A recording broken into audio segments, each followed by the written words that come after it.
मेरे गुरु महेश्वर शिव को मेरा प्रणाम है।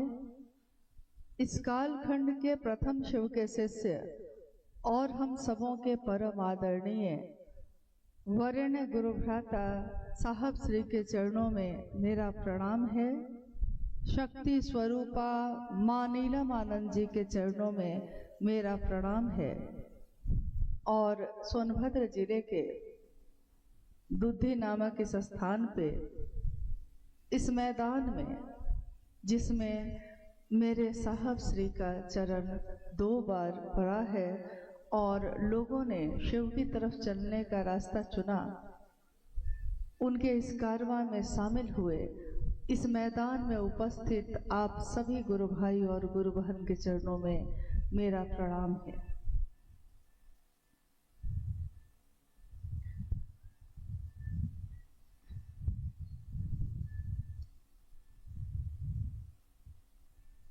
आज मेरा सौभाग्य है कि अपने गुरु शिव के लिए आपके इस स्थान पे आने का मौका मिला है। जीवन मनुष्य का मिला है और इस जीवन में एक संभावना मिली है, जीव से शिव हो जाने की संभावना। शिव की शिष्यता इस कालखंड में जब आई और जिनके माध्यम से आई, जैसा आप अभी सुबह से अभी तक के कार्यक्रम में लगातार सुन रहे हैं, महेश्वर शिव जो गुरुओं के गुरु हैं, गुराधिपति हैं, सदगुरुओं के गुरु हैं, महेश्वर शिव को गुरु बनाने का आवाहन किया साहब श्री हरिनानंद जी ने। और अभी भाई सतीश जी ने बहुत ही सुंदर एक बात कही कि साहब तो मेरा एक ही है और न दूजो कोई, जो दूजा साहब कहे वो दूजो कुल का होए। साहब तो हम सबके एक ही हैं। साहब इसलिए नहीं कि वो पदाधिकारी रहे, साहब प्रेम और श्रद्धा से गुरु भाई गुरु बहन बोलते रहे। और वो एक दिन जो बिहार प्रशासनिक सेवा के पदाधिकारी रहे, हम सभी गुरु भाई गुरु बहनों के दिल के मालिक, दिल के साहब बन गए। आप में से बहुत सारे लोगों ने उनको सशरीर देखा होगा, सुना होगा, और बहुत लोगों ने नहीं देखा होगा, शरीर में नहीं देखा होगा। पहले भी आप मन से ही मिलते आए हैं और आज भी मन से ही मिलते हैं। जब वो सशरीर रांची में रहे, देवघर में रहे, पटना में रहे, तब भी आप सोनभद्र में बैठे उनसे मन से ही मिल रहे थे। और आज भी वो महागुरु महादेव के साथ हैं तो मन से ही मिल रहे हैं। उन्होंने हमेशा मन से मिलने की विधा बताई है।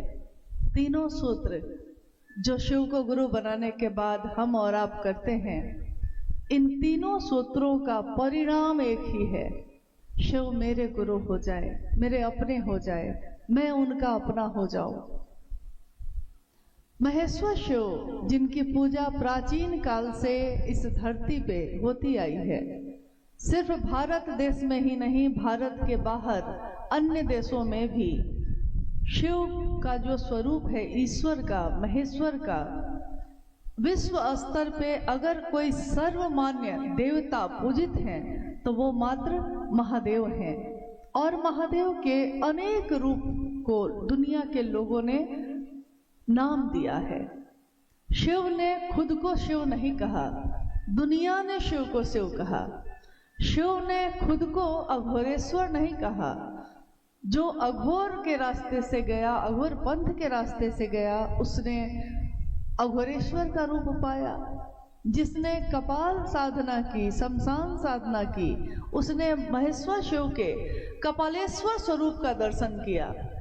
जो गृहस्थ आश्रम में रहे, जो शिव की पूजा करते रहे, उपासना, व्रत और जल का अर्पण करते रहे, उन्होंने उमा के पति शिव का दर्शन किया। गृहस्थों के साकार आदर्श शिव, उनका दर्शन। जिसने काल से यानी जीवन और मृत्यु से मुक्ति चाहिए, महामृत्युंजय का जप किया। उसने शिव के महामृत्युंजय स्वरूप का साक्षात्कार किया, दर्शन किया।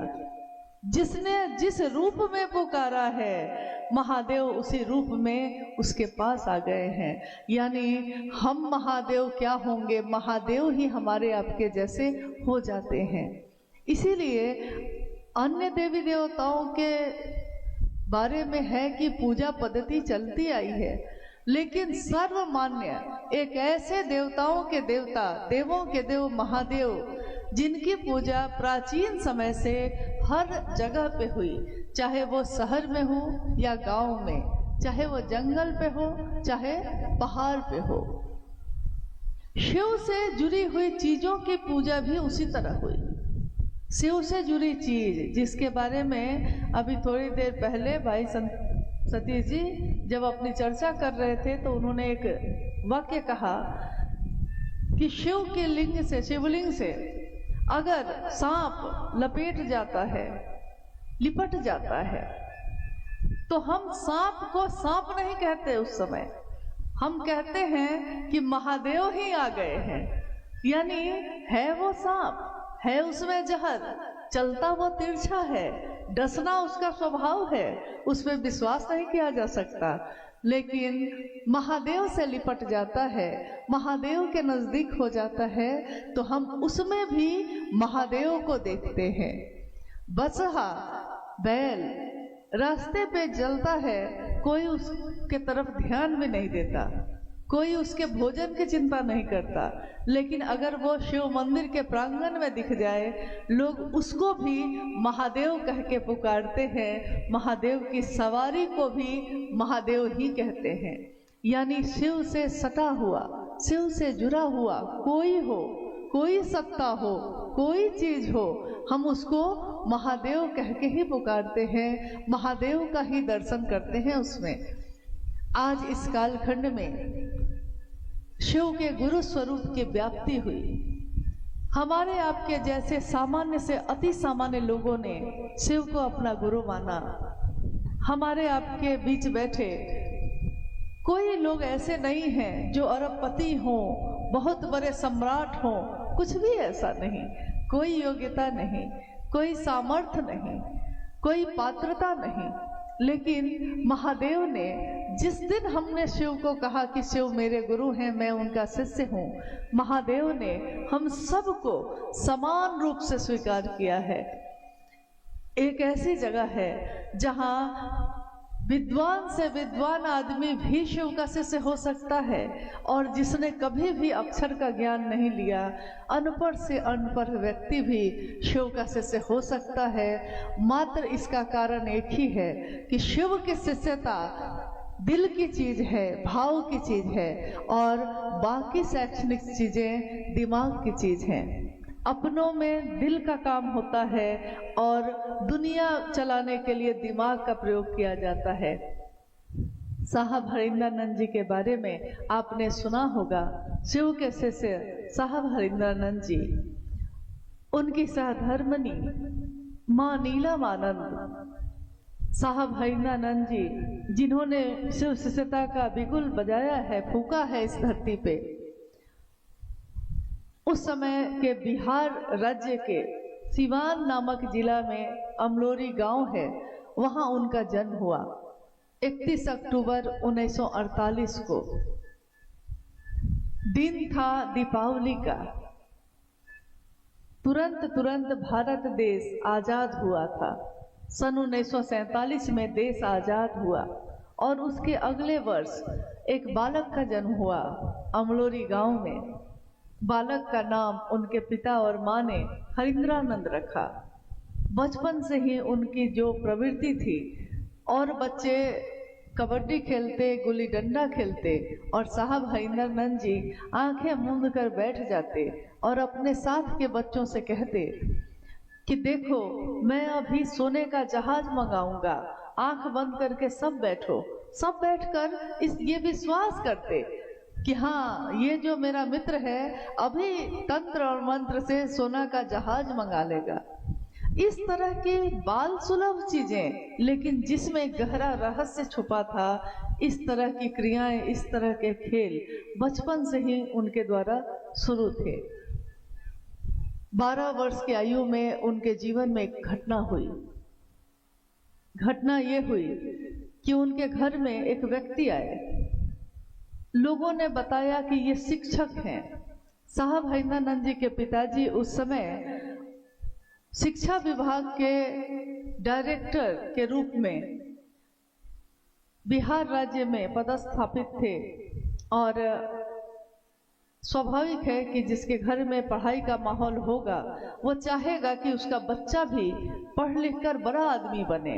उनका जो बचपन था उसमें उनके पिता सोचते थे कि मेरा बेटा पढ़ेगा लिखेगा और बहुत बड़ा पदाधिकारी बनेगा। हर माँ बाप की यही इच्छा होती है, कोई नहीं जानता भविष्य में क्या छिपा है। 12 वर्ष की आयु में एक घटना जो उन्होंने देखी, उन्होंने देखा कि एक व्यक्ति आया है मेरे पिता से मिलने। लोगों ने बताया कि ये जो है शिक्षक हैं और अब से आपको पढ़ाने का काम करेंगे, शाम के शाम आपको इनसे पढ़ाई करनी है। तो पहले तो इनको थोड़ा बुरा लगा कि एक मास्टर अब घर में ही रहेंगे और दिन रात पढ़ाएंगे। तब तक वो मास्टर साहब जो वहाँ बैठे थे, उन्होंने उस बच्चे से, साहब हैदरानंद जी जो 12 साल के थे, उनसे कहा कि बाबू एक खरीका लाइए। बाबू यानी बच्चे को कहते हैं। खरीका मांगा उन्होंने, जिससे दांत साफ करते हैं हम जब खाना खाते हैं। तो हमारे गांव और देहात में उस समय सामान्यतः लोग नीम के दातुन का या नीम के खरीके का प्रयोग करते थे, लेकिन साहब हैदरानंद जी को लगा कि ये आदमी मुझसे खरीका मांगता है। तो उन्होंने थोड़ी चिढ़ में आंगन में जो नारियल का झाड़ू रखा हुआ था उसी का एक टुकड़ा तोड़कर जाकर मास्टर साहब को दे दिया। मास्टर साहब ने जब खरीका देखा तो उन्होंने खरीके को देखकर समझ लिया कि ये तो नीम का नहीं है, ये तो झाड़ू से तोड़ा हुआ है। तो उन्होंने बच्चे की शरारत को समझ लिया और खरीके को जमीन पे पटका। जमीन पे पटकते ही वो खरीका, जो छोटा सा लकड़ी का टुकड़ा था, वो सांप में बदल गया और तेजी से वहां एक सांप रेंगने लगा। 12 साल के आयु के बालक हरिंद्रानंद जी डर गए और वो नीचे खड़े थे, शिक्षक ऊपर चौकी पे बैठे थे। नीचे से ही सीधे कूदकर शिक्षक के शरीर पे ही पहुंच गए। मास्टर ने देखा कि ये तो बच्चा घबरा गया है और इसके पिता मेरे बॉस हैं, तो कहीं मुझको सजा ना हो जाए। उन्होंने कहा कि बाबू कुछ नहीं कुछ नहीं कुछ नहीं। फिर साहब हैदरानंद जी ने देखा तो सांप खरीका में बदल चुका था। ये एक घटना है। घटना हमारे आसपास भी होती है बहुत सारी। कभी कभी कोई चमत्कार या इस तरह की अलौकिक घटना भी हम आप देखते हैं, सुनते हैं, लेकिन हमारे जीवन की दशा और दिशा नहीं बदलती। बालक हरिंद्रानंद जी की दशा और दिशा दोनों बदल गई। उनके मन में एक कौतूहल पैदा हुआ, ये जो घटना हुई है ये क्या है? उसने कहा चमत्कार है। साहब हैदरानंद जी ने कहा मैं सीखूंगा और मैं इस चमत्कार को सीखकर और भी चीजें करूंगा। एक कौतूहल, एक जिज्ञासा उनके मन में पैदा हुई। समय के अंतराल में धीरे धीरे उन्होंने अनेक लोगों को अपना गुरु बनाया। एक तरफ पढ़ाई भी चल रही थी और एक तरफ अलौकिक दुनिया की खोज भी चल रही थी। शुरू में जब उनके पिताजी को पता चला कि मास्टर साहब जो आए हैं, मेरा बेटा उन्हीं से अब साधना सीख रहा है, तो उन्होंने उसको बैग बांधकर रवाना कर दिया और समझा कि बच्चा अब ठीक हो जाएगा। लेकिन साहब हैदरानंद जी ने, जो उनके मन में ये खोज पैदा हुई, इसके लिए, इस प्यास को बुझाने के लिए अनेक लोगों को अपना गुरु बनाया। उसमें से कोई कपालिक था, कोई अघोरी था, कोई शमशान में रहने वाला था, कोई कुल कुंडली जागरण की बात करता था, कोई मंत्रों के जप से भाव प्रवेश करने की विधा बताता था, कोई उड्डयन योग बताता था, यानी जितनी भी तरह की चीजें होती हैं, तंत्र मंत्र और यंत्र की, सभी तरह के गुरु के पास जाकर वो थक गए और इस तरह आगे का उनका जीवन 14 वर्ष का जीवन और बीता। 12 साल के तो थे ही जब शुरू किया था, आगे 14 वर्ष का जीवन इसी तरह बीता। इस बीच में सन 1972 में उनका विवाह आपके सोनभद्र से नजदीक एक जिला है, अब वो झारखंड में है, पहले बिहार में था, पलामू। पलामू जिले में एक जगह है मनातूगढ़।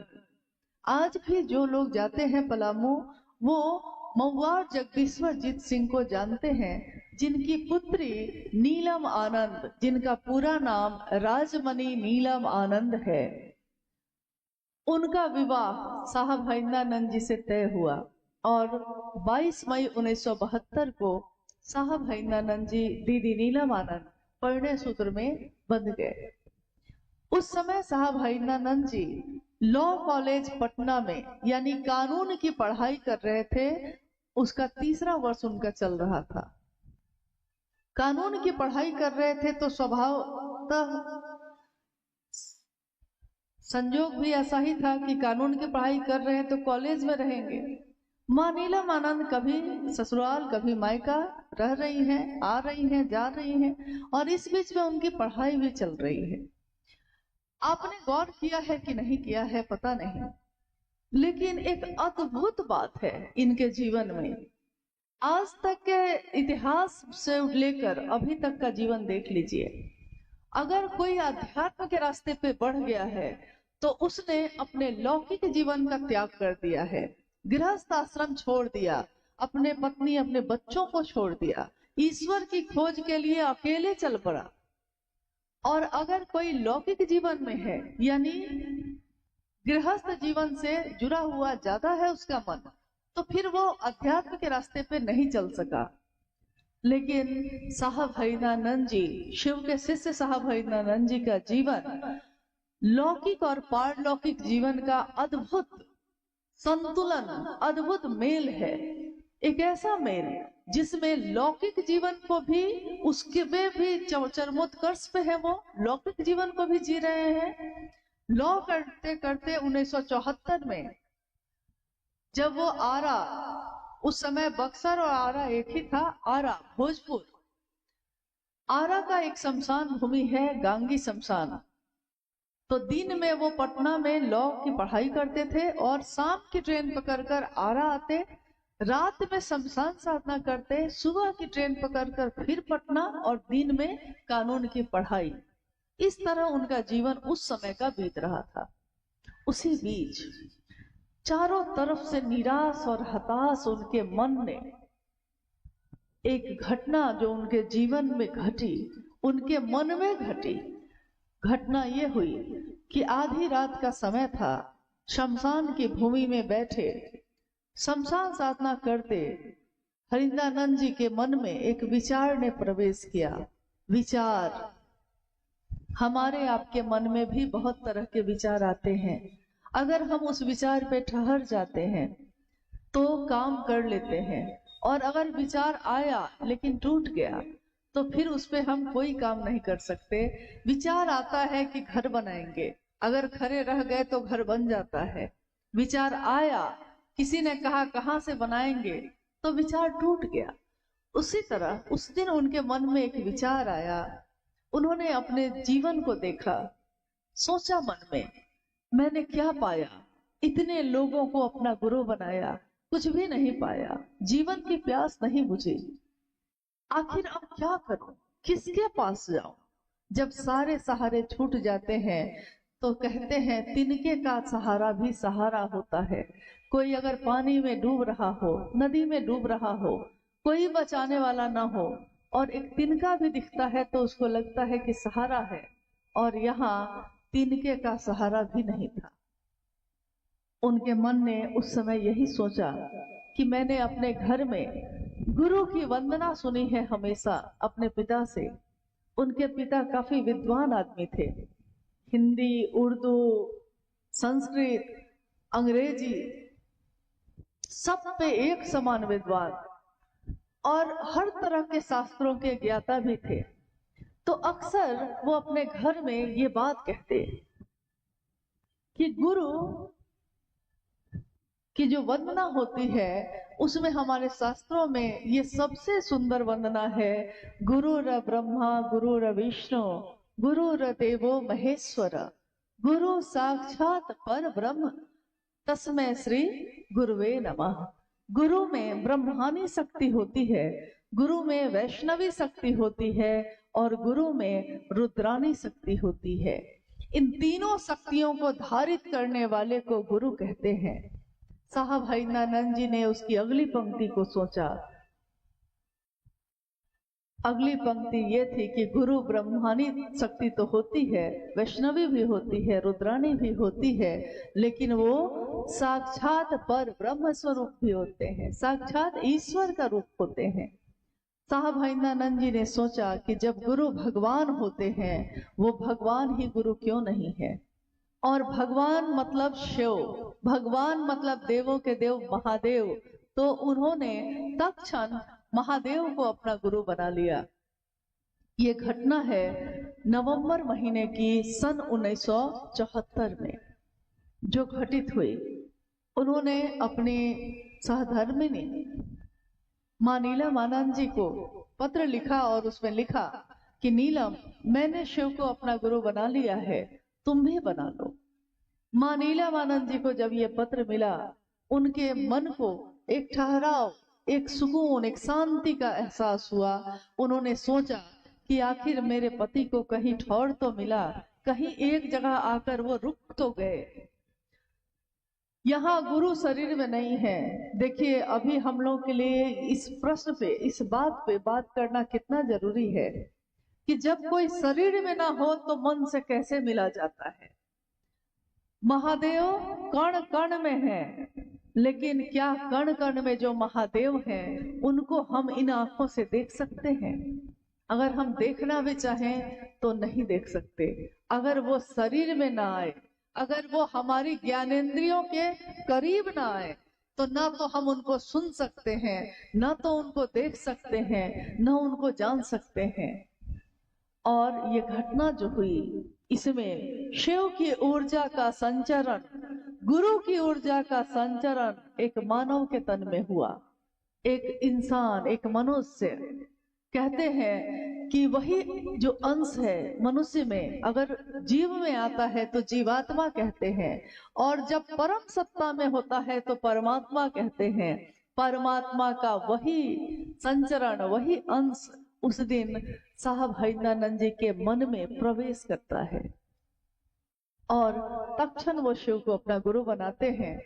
लौटते हैं। घटनाएं लंबी हैं, बातें बहुत लंबी हैं, जीवन है पूरा और समय है बहुत कम। तो इतने कम समय में हर बात को तो नहीं बताया जा सकता। मूल बात यही है कि साहब हरिनानंद जी ने जिस शिव को अपना गुरु बनाया और उनका शिष्य बनकर अपने जीवन में जो अनुभूत किया, उन्होंने इस बात को जगत के लोगों में बांटा। कहते हैं प्रेम एक ऐसी चीज है, जितना बांटिए उतना बढ़ता है, बढ़ता ही जाता है। लेकिन आज तक के इतिहास में होता ये आया था कि गुरु या सदगुरु, अगर कोई शरीरधारी गुरु है और कोई उसका शिष्य बनता है, तो गुरु कान में मंत्र देते हैं और कान में मंत्र को फूंक कर कहते हैं कि ये मंत्र सिर्फ तुम्हारे लिए है, किसी और को नहीं देना है। किसी और को दोगे तो इस मंत्र का फल खत्म हो जाएगा। सदगुरु श्रेणी के लोग मात्र अपने स्पर्श से, कभी कभी मस्तक पे स्पर्श करके, कभी अपने पास बैठा के, कभी मंत्रों का जप करवा के जीव को शिव से मिलाने की विधा बताते रहे हैं। लेकिन वहां भी शर्त है। शर्त ये होती है कि कुछ छोड़ के आओ, मांस मछली छोड़ के आओ, प्याज लहसुन छोड़ के आओ, गृहस्थ आश्रम छोड़ के आओ, अगर इस जाति के हो, इस धर्म के हो तब आओ। इस तरह की कोई ना कोई एक शर्त तो वहां भी है। यानी शरीरधारी जितने भी गुरु हैं, वहां कोई ना कोई तो बंधन है।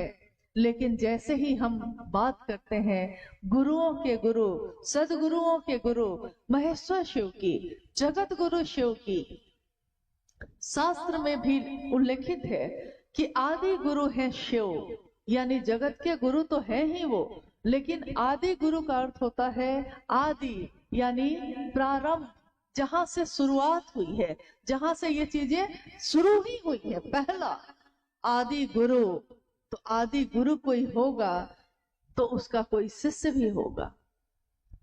कोई जब प्रारंभ में गुरु है तो उसके उस स्वरूप से कोई शिष्य बन के जुड़ा तो होगा।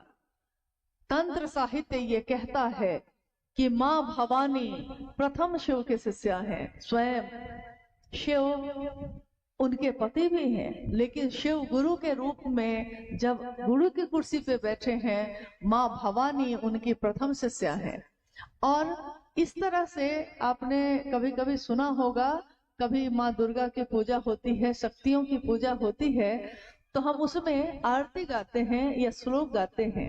उसमें एक पंक्ति का जिक्र होता है, आगम निगम बखानी तुम शिव पटरानी। आगम निगम बखानी, आगम कहा गया ये ज्ञान की धारा है जो शिव के गुरु स्वरूप से उतरी। शिव से जो ज्ञान भगवती तक आया उसको आगम कहा गया, और भगवती से शिव की शक्तियों के द्वारा ये जो धरती पे आया है उसको निगम कहा गया। तो इसीलिए भगवती को आगम और निगम बखानी भी कहा जाता है। शिव के गुरु स्वरूप से आज तक धरती पे सीधे सीधे कोई नहीं जुड़ सका। कोई न कोई माध्यम, कोई न कोई शरीरधारी गुरु रहे और उनके द्वारा दूसरों तक शिव का ज्ञान पहुंचा है। ज्ञान की धारा में शिव को दाता कहा गया। दाता यानी ज्ञान दाता एक ही है, दान दाता एक ही है। शिव के दो स्वरूप, जिसमें दान दाता स्वरूप से दुनिया के लोग खूब जुड़े, क्योंकि दान दाता स्वरूप से संतान मिलती है, वैभव मिलता है, संपत्ति सम्मान मिलता है। तो दान दाता स्वरूप यानी मंदिरों में शिव की पूजा जो होती रही, जल चढ़ता रहा, फूल फल प्रसाद चढ़ता रहा, सोमवार का व्रत होता रहा, तो इन चीजों के द्वारा जो हमारी शक्ति है, जो हमारा श्रम है, जो हमारी भक्ति है, उसके द्वारा हमने महादेव से उनकी पूजा करके मनोकामनाएं पूरी की। जो हमारी मनोकामना है वो महादेव सुनते हैं। लोग कहते हैं महादेव शरीर में नहीं है, लेकिन महादेव शरीर में नहीं होते हुए भी हमारी आपकी मनोकामना सुनते हैं और उसकी पूर्ति भी करते हैं। उन्हीं शिव का एक स्वरूप है ज्ञान दाता का। तो ज्ञान दाता स्वरूप यानी किसी भी चीज को समझने के लिए, जीने के लिए ज्ञान की जरूरत होती ही होती है। इंसान एक ऐसा है जिसका जन्म होते ही हर चीज में उसको ज्ञान देना पड़ता है। ये माँ है, ये पिता है, ये चाचा है, ये बाबा है, ये नाना है, इनको प्रणाम करो, इनकी बात सुनो। ये खेत है, चलो खेत में खेती कैसे की जाती है इसको सीखना होगा, उसको अक्षर का ज्ञान लेना पड़ेगा, उसको कैसे कपड़े पहनते हैं, कैसे प्रणाम करते हैं, कैसे शिक्षा ग्रहण करते हैं, हर बात इंसान को सीखनी पड़ती है, हर बात में ज्ञान लेना ही पड़ता है। मोटरसाइकिल एक चीज है, एक यंत्र है, एक सवारी है, पैसे से खरीद कर किसी को भी दी जा सकती है। लेकिन अगर मोटरसाइकिल चलाने का ज्ञान ना हो तो वो मोटरसाइकिल हमारे किसी काम की नहीं। और ज्ञान भी अगर पूरा ना हो, आधा अधूरा हो, तो आपने देखा होगा जिसने ठीक से मोटरसाइकिल चलाना नहीं सीखा तो उसकी कहीं ना कोई घटना, दुर्घटना हो ही जाती है, क्योंकि उसने सीखा नहीं पूरी तरह। चीज तो है, शक्ति है, लेकिन शक्ति को चलाने का ज्ञान नहीं होगा तो वो शक्ति हमारे किसी काम की नहीं, उल्टा वो हमारे लिए विध्वंस का ही काम करती है। तो हम संपत्ति अपने पिता की ले सकते हैं, लेकिन संपत्ति को चलाने का ज्ञान न हो तो संपत्ति भी बेकार चली जाती है। पिता अपने बच्चों को जमीन बेचकर दे सकते हैं, बांट कर दे सकते हैं, लेकिन बांट कर दे दिया। एक बेटे को खेती का ज्ञान है, वो खेती कर लेगा, और एक बेटे को ज्ञान नहीं। खेत तो है उसके पास, सारी चीजें हैं, बिया भी है, खुरपी भी है, कुदाल भी है, लेकिन पता नहीं है, ज्ञान नहीं है किस तरह करें। हमारे घरों में रोज भोजन बनता है, राशन है, चूल्हा है, लकड़ी है, सब है, लेकिन अगर बनाने नहीं आता, ज्ञान नहीं है बनाने का, रखा रहेगा सब कुछ और हम भूखे रह जाते हैं। बहुत पहले लकड़ी का चूल्हा जलता था, ज्यादातर घरों में। अब तो लगता है हर घर में गैस का चूल्हा आ ही गया है, लेकिन जब शुरू शुरू में, आपको याद होगा कि शुरू शुरू में जब गैस का चूल्हा हमारे घरों में आया था, तो हम लोग बहुत डरते थे उससे, क्योंकि उसको जलाने नहीं आता था। लोग कहते थे माचिस से जलाओ, और कभी कभी ऐसा हो गया कि ऐसे जो उसका बटन दबाए, घुमाए, बस वो घुमा ही रह गया और गैस पूरे घर में फैल गई। डर लगता था, ज्ञान नहीं था। गैस तो आ गया, गैस का चूल्हा भी आ गया, सिलेंडर है, चूल्हा है, लेकिन जलाते कैसे हैं ये आता नहीं था। सीखा हमने, सीख लिया। अगर उसका ज्ञान है, कैसे ऑन करते हैं, कैसे खाना बनाते हैं, अगर ज्ञान है तब तो हम भोजन बनाते हैं। लेकिन अगर ज्ञान ना हो तो दुर्घटना होने की संभावना रहती है, क्योंकि वो मार भी सकती है, घातक भी हो सकती है। शक्ति किसी भी तरह की हो, ऊर्जा किसी भी तरह की हो, वो है मेरे पास, लेकिन उसको संभालने का ज्ञान ना हो तो वो उल्टा ही असर करती है। आज देखिए हर हाथ में मोबाइल है। कुछ ही वर्ष पहले तक किसी के घर में फोन तक नहीं रहता था, लेकिन आज हर घर में, हर हाथ में मोबाइल है। मोबाइल एक ऐसी चीज है हो गई कि जिससे आप कैमरा का काम ले सकते हैं, आप उससे गुना भाग कर सकते हैं, आप फोटो खींच सकते हैं, वीडियो बनाते ही हैं, फोन कर सकते हैं, बहुत सारे काम उस पे एक छोटे से मोबाइल पे आप कर सकते हैं। मोबाइल है, आ गया, कोई दे दिया, लेकिन मोबाइल चलाने का ज्ञान ना हो तो मेरे किस काम की। कभी कभी वो बजने लगता है, गुरु भाई गुरु बहन जैसे मिलने आते हैं, बैठे रहते हैं, अब किसी का फोन बजने लगा, हम लोग कहते हैं कि बंद कर लीजिए थोड़ी देर के लिए, वो कहती है कि हमको बंद करने ही नहीं आ रहा है, वो बजा जा रहा है, यानी हाथ में मेरे है, लेकिन हमको अगर ज्ञान नहीं है उसको संभालने का, तो फिर वो मेरे किसी काम का नहीं। उसी तरह इंसान का जीवन तो मिल गया, जीवन मिला है, ऊर्जा मिली है, इसी मन में एक बिया है शिव के प्रेम का, एक बिया है बरगद के पेड़ का, जिसको अगर जमीन पे लगा दिया जाए और समय के अनुसार वो एक दिन बरगद का पेड़ बन सकता है। लेकिन उस बिये में संभावना है, बिया अभी बरगद बना नहीं है, बिये में संभावना है, अगर उसको किसी ने लगा दिया तो शायद वो पेड़ बन जाए। संभावना उस समय खत्म हो जाती है जब कोई उसको लगाता ही नहीं, जब कोई उसको सींचता ही नहीं। कल ही हम लोग बात कर रहे थे शाम में, साहब अक्सर एक घटना बताते, क्योंकि हर बात को, अध्यात्म के गूढ़ रहस्य को भी उन्होंने इतने सरल ढंग से समझाया है, जिसकी व्याख्या, जिसके बारे में उदाहरण किताबों में नहीं मिलते, शास्त्र में नहीं मिलते, लेकिन हमारे आपके जीवन में मिलता है। उन्होंने कहा कि गुरु की दया से अगर आप मंत्र जपते हैं नमः शिवाय का, गुरु की दया से जो जप करता है वो, जो मंत्र है वो, और मंत्र का जो देवता है वो अगर एक हो जाते हैं, तो इस जीवन में जो कर्म फल हम भोगते हैं उसको भोगने की व्यवस्था का संहार गुरु कर देते हैं। कैसे?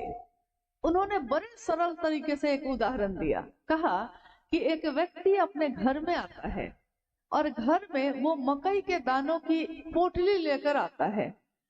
आया है धूप में, थक गया, पोटली को उसने टांग दिया और नहाने चला गया। उसकी पत्नी दूसरी तरफ से आती है, उसने देखा कि पोटली में क्या है, खोल के देखा तो देखा कि मकई के दाने हैं।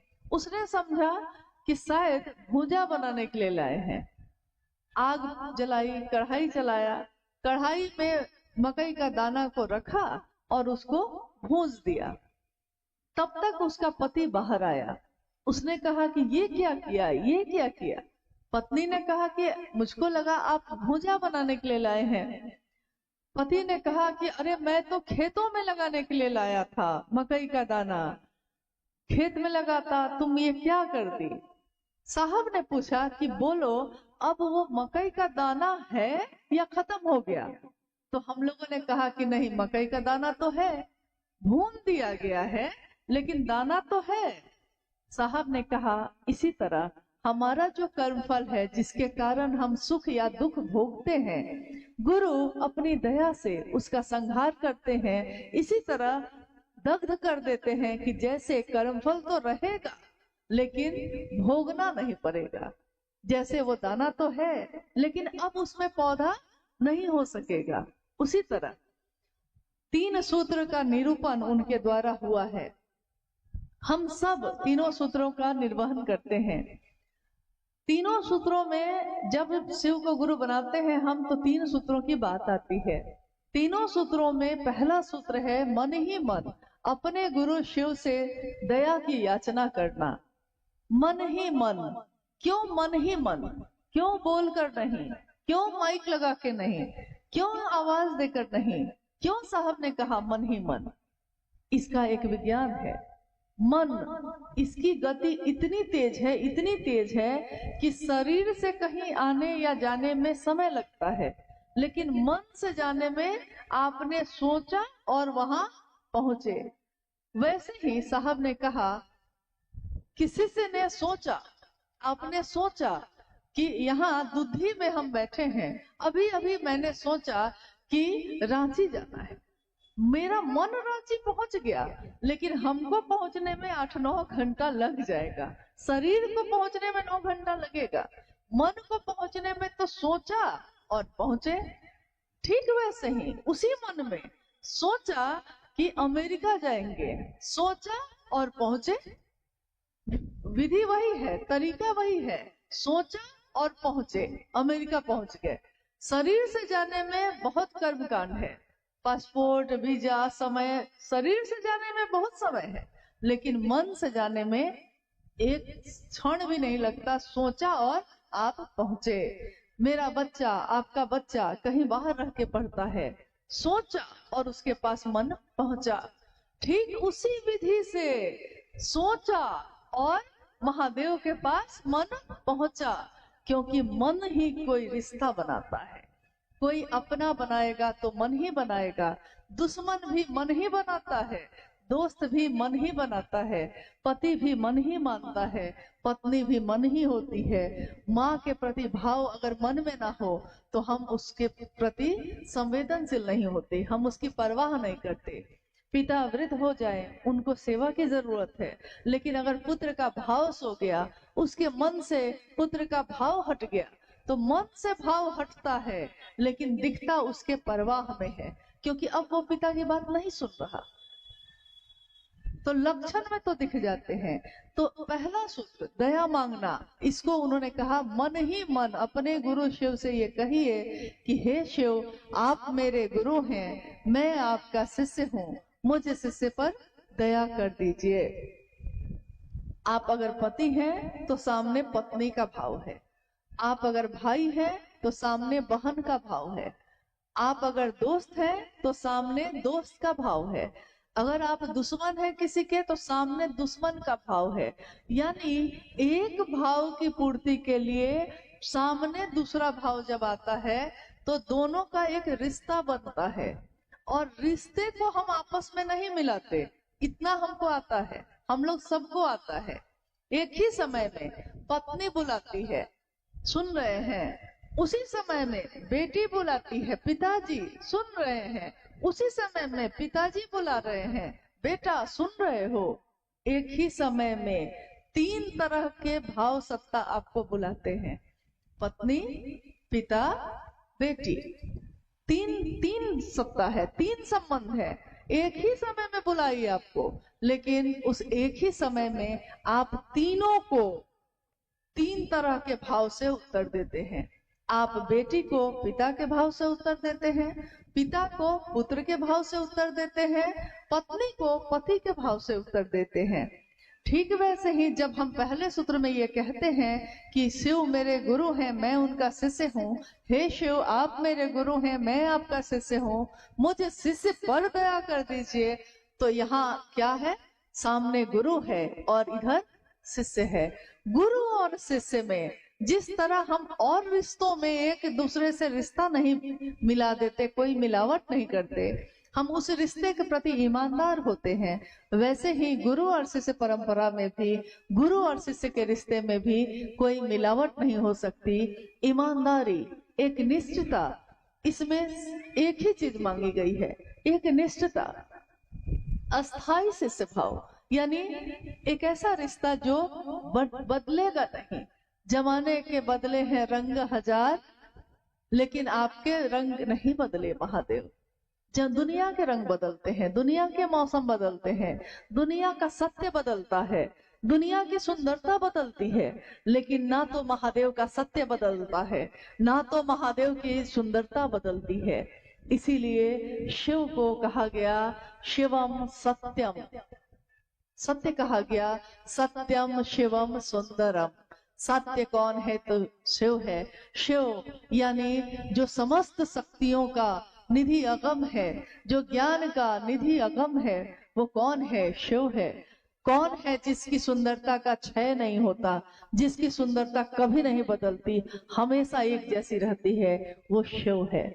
आज गुलाब का फूल खिला है, सुंदर है, कल मुरझा जाता है, गिर जाता है। आज उसकी सत्यता ये है कि वो सुंदर है, लेकिन कल उसका सत्य बदल जाता है, कल वो मुरझा गया है। आज हम जवान हैं तो हमारा ये सत्य है, लेकिन 5-10 वर्षों के बाद हमारा सत्य बदल जाएगा, हम वृद्ध हो जाएंगे। आज मेरी जो सत्यता है बोलने की आपके लिए, आज मेरा मन कहता है कि आप मेरे सबसे अपने हैं। किसी तीसरे ने आके कुछ कह दिया, तुरंत ही तत्क्षण कुछ समय के बाद ही मेरा सत्य बदल जाता है। आज आपसे खूब दोस्ती है और कोई तीसरा कुछ कह दिया है तो अगले दिन उसी से खूब दुश्मनी है। आज का सत्य कल बदल गया, लेकिन महादेव का सत्य कभी नहीं बदलता। हम सब ने उस महादेव को अपना गुरु बनाया है। 3 सूत्रों का निर्वहन हम करते हैं। दूसरे सूत्र में शिव की चर्चा करते हैं, चर्चा करते भी हैं और सुनते भी हैं। चर्चा परिचर्चा में बदल जाती है, कोई एक बोलना शुरू करता है और दूसरा भी बोलता है, कोई सुनता है, कोई बोलता है। महादेव शरीर में नहीं दिखते, लेकिन हमारे आपके माध्यम से ही वो एक दूसरे में ज्ञान का संचरण कर रहे हैं। हमारे अंदर की जो बात है, जो मन है, वो बदल रहा है। हम पहले भी थे, हम आज भी हैं।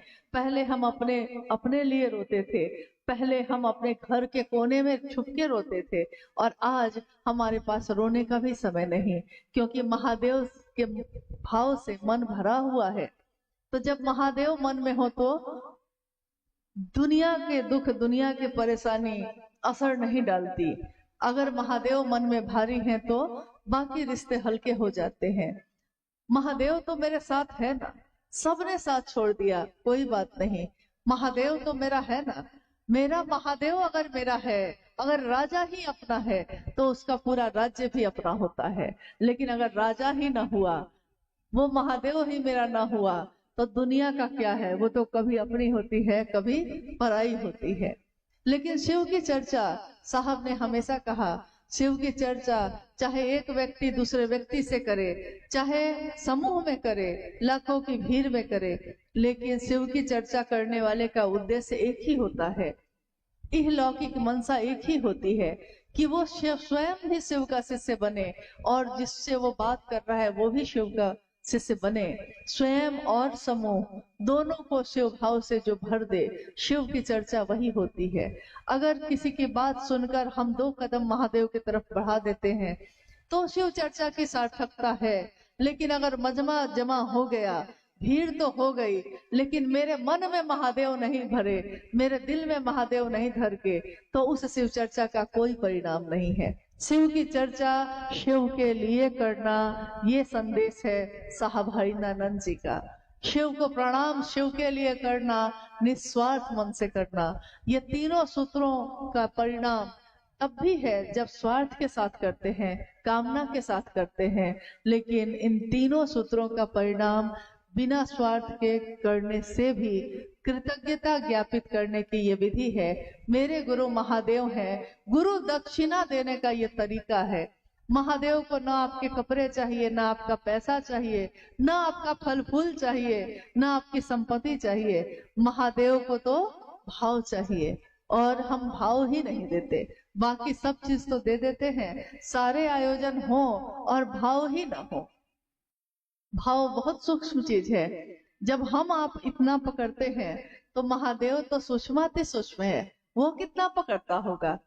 आप बताइए, आप में से हम में से बहुत सारे लोग ऐसे हैं जो किसी के घर जाते हैं, कोई है अपना रिश्तेदार है, दोस्त है, परिचित है, पड़ोसी है, उसके घर आप जाते हैं, वो आपको खाना भी खिलाता है, वो आपका स्वागत बात भी करता है, लेकिन जब आप वहां से निकलते हैं तो आपका मन उदास रहता है। कभी कभी ऐसा हुआ होगा आपके जीवन के साथ। आपसे लोग पूछते हैं कि अरे तुम्हारा तो बड़ा इज्जत किया, तुम्हारे लिए तो बहुत स्वागत बात किया, लेकिन आप कहते हैं खाना तो खिलाया लेकिन भैया भाव नहीं था, मतलब अंदर से लगाव नहीं था, तो उसके यहाँ जाके हमको अच्छा नहीं लगा, अब दोबारा उसके यहाँ नहीं जाएंगे कभी। लेकिन इसी दुधि में जब 1998 की बात हो रही थी, एक झोपड़ी में एक गुरु भाई के साथ बैठे शिव की चर्चा हो रही थी। उस झोपड़ी में क्या रहा होगा? एक छोटी सी झोपड़ी में कौन से महल होंगे, कौन से पलंग और संपत्ति रही होगी, लेकिन अगर भाव हो, भाव, अगर अपनापन का भाव हो तो बाकी कोई भी चीज ना हो तब भी रिश्ता गहरा होता है, तब भी हम उस व्यक्ति से बार बार मिलना चाहते हैं जिसने सिर्फ भाव दिया है आपको और उसके पास कुछ नहीं है। महादेव सूक्ष्माति सूक्ष्म है, परम सत्ता है, वो भाव मांगते हैं, और हम भाव, शिष्य का भाव अगर देते हैं तो वो गुरु हमारे अभ्युदय का भार भी उठाते हैं। आइए आज के इस शिव गुरु महोत्सव में अगर कोई जिज्ञासा आई है आपके द्वारा, क्योंकि हम लोग कोई विद्वान नहीं है, हम सब महादेव के शिष्य हैं, और उस रास्ते पे, जिस रास्ते पे चलने का संदेश साहब और दीदी ने दिया है, हम सब उस रास्ते पे चल रहे हैं। आप गुरु भाई हैं, गुरु बहन हैं, मैं भी एक गुरु बहन हूँ। मैं भी अपने गुरु के काम में जो भी मेरी सामर्थ्य है, निर्बल ही सही, कम ही सही, लेकिन जितना भी कर सकूं इसकी कोशिश करती हूँ। आप भी अपने जगह पे करते हैं, इसलिए हम भी आपसे कुछ सीखते हैं, आप भी हमसे कुछ सीखते हैं, लेकिन हम सबको सिखाने वाले मूल कर्ता, मूल गुरु शिव हैं। लेकिन हमारे आपके माध्यम से वो कुछ न कुछ कहवाते हैं, कुछ न कुछ सुनवाते हैं। आइए, अगर कोई जिज्ञासा आई है तो हम लोग उस पर भी बात करते हैं।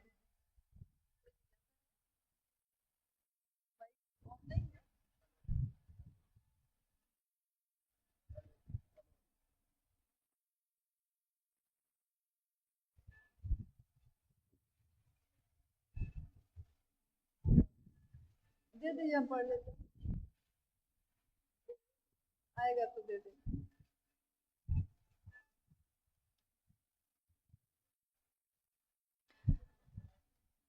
कुहुआ, कुहुआ नाम है, कुरुआ। कुरुआ से गुरु भाई सुरेंद्र जी की जिज्ञासा है कि अपनों की चिंता हमें सताती है लेकिन स्वयं की यात्रा विस्मृत हो जाती है। कौन हुआ आपका? नहीं, अपनों की चिंता हमें सताती है लेकिन स्वयं की यात्रा विस्मृत हो जाती है। हम में से सबके जीवन में ऐसा होता है। ये पंक्ति है, साहब हरिनानंद जी ने सन 1990 में एक छोटी सी किताब लिखी, शिष्यानुभूति, शिष्य की अनुभूति। शिष्य ने जो समझा है महादेव को, अपने गुरु को, उसको उन्होंने उस छोटी सी पुस्तक में लिखा, और उसका नाम ही है शिष्यानुभूति। आज तक में सारी किताबों पे मूल्य लिखा होता है, 100 रुपया, 200 रुपया, 500 रुपया, 1000 रुपया मूल्य लिखा होता है। हर चीज पे, जो चीज बाजार में मिलती है, जो किताबें छपती हैं, उस पे पैसा के रूप में मूल्य लिखा होता है। लेकिन शिष्यानुभूति आप में से किसी के पास है? किसी के पास शिष्यानुभूति है? आपने उसके पीछे देखा होगा, मूल्य जो लिखा हुआ है वो देखा है? मूल्य क्या है? आपका शिव से होना। यह मूल्य आज तक किसी ने किसी से नहीं मांगा। साहब ने कहा कि अगर मैंने शिष्यानुभूति की कीमत 10 रुपया भी रखी रहती तो आज मैं अरबपति होता और मुझको महादेव का काम बढ़ाने के लिए किसी के मदद की जरूरत नहीं होती। पैसा से आदमी लाता, आदमी से प्रचार करवा लेता। लेकिन उन्होंने कहा कि मैंने अपने गुरु शिव को नहीं बेचा, क्योंकि दिल व्यापार नहीं करता है, दिल अपनापन देता है, दिमाग व्यापार करता है। ये रिश्ता दिल का है। हम अपनों के लिए जो पैसा लगाते हैं, हम उसके बारे में गणित नहीं बनाते। अपनों पे जो पैसे खर्च कर देते हैं उसको बैठ के नहीं जोड़ते, लेकिन अगर दूसरे पे किया है तो जोड़ते हैं। अपनों पे किया हुआ नहीं जोड़ते। बेटा 5000 का जूता मांग लेता है, खुशी खुशी खरीद के दे देते हैं, और कोई अगर 100 रुपए की चप्पल सड़क पे चलने वाला मांग लेता है तो सोचते हैं कि 50 रुपया में भी मिल जाता तो ठीक रहता, या नहीं देना रहता तो और ठीक रहता। यानी जो रिश्ते दिल के होते हैं उसमें व्यापार नहीं होता, और जो दिमाग का होता है उसमें अगर दिल लगाइएगा तो व्यापार नहीं हो पाएगा। इसलिए दिमाग वाले रिश्ते पे दिमाग लगता है और दिल वाले रिश्ते पे दिल लगता है। उसी से अनुभूति की ये पंक्ति है कि अपनों की चिंता हमें सताती है, लेकिन अपनी यात्रा विस्मृत हो जाती है। अब देखिए, सुबह से रात तक हम में से हर व्यक्ति अपने घर में जब जगता है, अगर वो पत्नी है तो वो सुबह से इसी चिंता में है कि घर साफ करना है, निपना है, झाड़ू लगाना है, बर्तन धोना है, खाना बनाना है, वो खेत पे जाएंगे, वो दुकान पे जाएंगे, वो नौकरी पे जाएंगे, बच्चा स्कूल जाएगा। सुबह से रात तक पिताजी को खाना देना है, उनका कपड़ा धोना है। अगर वो पत्नी है घर में तो उसके काम में ये सारी चीजें हैं। सुबह से रात तक वो सबकी चिंता में है। अगर वो पति है, बेटा है घर का, या पिता है घर का, यानी घर को देखने की जिम्मेदारी उस पे है। आंख खुलते सबसे पहले वो यही सोचने लगता है मन में कि क्या क्या काम हो गया और क्या क्या काम बाकी है। बच्चा का फीस देना है, पिताजी की दवा लानी है, माँ का चश्मा बनवाना है, पत्नी को ये चाहिए। मतलब अब सुबह में आंख खुली है और रात तक सोने से पहले तक उसके जीवन में यही चल रहा है, अपनों की चिंता, अपनों की चिंता। लेकिन अपनों की चिंता करते करते हम अपनी तरफ तो देखते ही नहीं है। मैं कौन हूं, कहां से आया, क्यों आया, मेरे इस जीवन का क्या कारण है, मेरे इस जीवन में क्या कोई रिश्ता ऐसा है जो जब मैंने जन्म लिया तब से लेकर मेरी मौत तक मेरे साथ रहेगा। कोई रिश्ता ऐसा जीवन में नहीं है जो आपके जन्म से लेकर आपकी मृत्यु तक आपके साथ होगा। कोई रिश्ता नहीं। कुछ रिश्ते जन्म से शुरू होते हैं, आधी उम्र आते आते वो रिश्ते आपके जीवन से विदा हो जाते हैं। आधी उम्र से जो रिश्ते आते हैं उनके आधे जीवन जाते जाते आप विदा हो जाते हैं। यानी अपनों की चिंता तो हमें सताती है। हम सबकी परवाह करते हैं, सबके बारे में सोचते हैं, लेकिन मेरे जीवन का क्या उद्देश्य है, हम इंसान बनकर क्यों आए, क्या आखिर इसका उद्देश्य है, इसके बारे में हम कभी नहीं सोचते। इसी को साहब ने लिखा है कि अपनों की चिंता तो सताती है, लेकिन अपनी यात्रा विस्मृत हो जाती है। यानी हम भूल जाते हैं, भूल जाते हैं, मतलब हमको याद ही नहीं है कि हमारी भी कोई यात्रा है। हर व्यक्ति दूसरों की चिंता में है, लेकिन अपनी चिंता में नहीं है। यहाँ तक कि आप देखिएगा कि गुरु कार्य में भी हम लोग जब निकलते हैं तो हर गुरु भाई गुरु बहन दूसरे की समीक्षा में लगा है कि वो अच्छा काम करता है कि नहीं, वो गुरु की बात सही से करता है कि नहीं, लेकिन कोई अपने बारे में नहीं बोलेगा, कोई खुद से दुखी नहीं मिलेगा, दूसरों से दुखी मिलेगा। अरे कभी हम भी तो कुछ गलत करते होंगे, हमको खुद से भी तो दुखी होना चाहिए, कभी खुद से भी आनंदित होना चाहिए, लेकिन अपनों की चिंता में अपनी यात्रा विस्मृत हो जाती है। साहब कहते हैं कि अपनी यात्रा याद रखिए, इस जगत में रहिए जरूर, लेकिन जगत के होके मत रह जाइए, क्योंकि रहना नहीं देश वीराना है। जाना तो तय है, जाना ही पड़ता है, यहाँ कोई नहीं रुक सकता, तय है कि जाना ही पड़ेगा। जिन रिश्तों के लिए हम अपना सर्वस्व दे देते हैं, जिस दिन मेरी मौत होगी, मेरा शरीर रखा होगा और सारे लोग मेरी चीजों को लेने में लगे होंगे। यही है सत्यता जीवन की, यही सच्चाई है। कितनी भी चीजें हम इकट्ठी कर लें, कितना चाहिए एक इंसान को, कितना चाहिए। देखिए शिव की रचना में हर रचना उतना ही इकट्ठा करती है जितने में उसका जीवन चले। आपने देखा होगा चिड़िया अपना पेट भरती है और उतना ही दाना इकट्ठा करती है जिसमें उसके बच्चों का पेट भी भर जाए। वो प्रतिदिन इस काम को करती है। नहीं, हर जीव, हर रचना, लेकिन इंसान एक ऐसी रचना है जो है तो सबसे सुंदर, भगवान की सबसे सुंदर रचना है, लेकिन इकट्ठा करने की बीमारी हम ही को, आपको सबसे ज्यादा है। ज्यादा से ज्यादा कर ले, एक घर है तो 2 घर बन जाए, जबकि रहेंगे एक ही रूम में, एक ही घर में, एक ही बिस्तर पे सोएंगे, कपड़ा एक बार में एक ही पहनेंगे, अरबों की भी संपत्ति हो जाएगी, तो भोजन में तो रोटी चावल ही ना खाइएगा। पैसा हो, सोना चांदी हो और रोटी ना हो, तब क्या जीवन है वो? तो रोटी ही ना खाइएगा। साहब ने यही कहा कि अरे रहना नहीं है भाई, देश वीराना है। यहाँ तक कि साहब जब कभी गए कहीं तो उन्होंने कहा कि मैं आया हूँ आपके यहाँ, रांची से आया, 2 दिन की यात्रा है तो 2 कपड़े लेके आया, क्योंकि 2 दिन की ही यात्रा है।